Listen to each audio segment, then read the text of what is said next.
ഉള്ള ഒരു വിഷയം നിങ്ങളുടെ ശ്രദ്ധയിൽപ്പെടുത്തുകയാണ്. ഈ വിഷയം ഈ ചാനലിൻ്റെ ശ്രദ്ധയിൽ കൊണ്ടുവന്നത് ശ്രീ ബിജു ഗോപാലനാണ്. ഈ ചാനലിൻ്റെ എല്ലാ കാലത്തെയും ഏറ്റവും പ്രിയപ്പെട്ട സബ്സ്ക്രൈബറാണ് ശ്രീ ബിജു ഗോപാലൻ. ബിജു ഗോപാലൻ സാധാരണ നിലയിൽ ഇങ്ങനെയുള്ള കാര്യങ്ങളൊക്കെ ഇടയ്ക്ക് ശ്രദ്ധയിൽ കൊണ്ടുവരുന്നുണ്ട്. ബിജു ഗോപാലൻ പറഞ്ഞത് എറണാകുളം ജില്ലയിലെ സ്ഥലം വാങ്ങിയ ഒരു അഡ്വക്കേറ്റിന് ഉണ്ടായ അനുഭവമാണ് അദ്ദേഹം ശ്രദ്ധയിൽപ്പെടുത്തിയത്. അതായത് സ്ഥലം വില കുറച്ച് കാണിച്ച് ആധാരം രജിസ്റ്റർ ചെയ്തതിനെ തുടർന്ന് അദ്ദേഹത്തിന് 60,000-ൽ പരം രൂപ അടയ്ക്കുന്നതിന് വേണ്ടി നോട്ടീസ് ലഭിച്ചതാണ് ബിജു ഗോപാലൻ ശ്രദ്ധയിൽപ്പെടുത്തിയത്.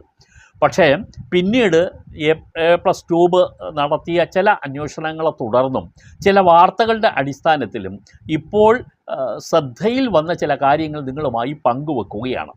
സ്ഥലം ഈ രജിസ്ട്രേഷൻ ഫീസ് മുദ്രവില 10